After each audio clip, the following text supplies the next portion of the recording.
पानी का शहजादा बहुत उरसा पहले एक ऐसे इलाके में जहां चारों तरफ सहरा फैला हुआ था। लोग पानी के लिए तरसते थे। वहां के बासी हर दिन अपनी बस्ती के करीब मौजूद एक पुराने कनवे पर जमा होते और उम्मीद करते कि शायद वो खिशक कनवा दोबारा भर जाए। लेकिन कनवे का पानी खत्म हो चुका था और बारिश भी बरसों से नहीं हुई थी। पानी की परेशानी गांव के बुजुर्गों का कहना था कि सदियों पहले इस इलाके में पानी का एक शहजादा रहता था जो पानी के सभी चश्मों और दरियाओं पर हुकूमत करता था। वो अपनी जादुई ताकत से जमीन को जरखीज और नदियों को रवां रखता था। लेकिन किसी ने उसके साथ बेवफाई की और वो नाराज होकर अपने महल समेत गायब हो गया।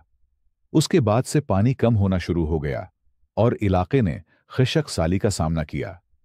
एक बहादुर लड़का इस गांव में एक नौजवान लड़का रहता था जिसका नाम आर्यान था। आर्यान बेहद बहादुर और जस्तजू करने वाला था। वो हमेशा सोचता था कि पानी का शहजादा कहाँ गया होगा और क्या वो दोबारा वापस आ सकता है। एक दिन उसने गांव के बुजुर्गों से कहा, मैं पानी के शहजादे को है तलाश करने जाऊंगा, चाहे मुझे कितने ही खतरात का सामना क्यों ना करना पड़े। और सफर पर निकल पड़ा।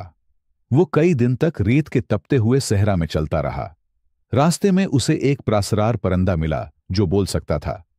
परिंदे ने कहा, मैं तुम्हारी मदद कर सकता हूं, लेकिन पहले तुम्हें मेरी प्यास बुझानी होगी। आर्यान ने अपनी बोतल का सारा पानी परिंदे को दे दिया। परिंदा खुश होकर बोला, तुम्हारा दिल बेहद खालिस है। मैं तुम्हें पानी के शहजादे के महल तक ले जाऊंगा, लेकिन याद रखो, वो तुम्हें आजमाएगा। पानी का महल परिंदे की रहनुमाई से आर्यान एक झील के किनारे पहुंचा जहां पानी का महल नजर है आ रहा था। महल के दरवाजे पर एक जादुई लिखाई थी, दाखिल होने वाला अपनी सच्चाई और कुर्बानी साबित करे। आर्यान ने दरवाजे को छुआ तो वो खुल गया। महल के अंदर पानी है का शहजादा बैठा था, जिसकी आंखें पानी की तरह शफ्फाफ थीं और उसके चेहरे पर गहरे गम के आसार थे। शहजादे ने आर्यान से पूछा, तुम यहां क्यों आए हो?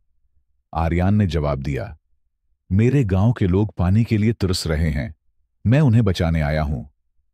शहजादे ने कहा, अगर तुम अपने गांव के लिए पानी चाहते हो तो तुम्हें अपनी सबसे कीमती चीज कुर्बान करनी होगी। आजमाइश। आर्यान ने कुछ देर सोचा और बोला, मेरी सबसे कीमती चीज मेरी जिंदगी है। अगर मेरी कुर्बानी से मेरे गांव को पानी मिल सकता है तो मैं तैयार हूं। शहजादा आर्यान के जवाब से मुतासिर हुआ और बोला, सच्चाई और कुर्बानी वो खुसूसियात हैं जो इस दुनिया को जिंदा रखती हैं। तुमने अपनी हिम्मत और खुलूस से साबित कर दिया कि इंसानियत अभी भी जिंदा है। वापिसी पानी के शहजादे ने अपनी जादुई छुरी से सहरा में पानी के चश्मे जारी कर दिए। नहरें, झीलें और दरिया फिर से रवां हो गए। आर्यान गांव वापस आया तो लोग खुशी से झूम उठे। गांव की जमीन जरखीज हो गई और पानी का मसला हमेशा के लिए खत्म हो गया। अंजाम।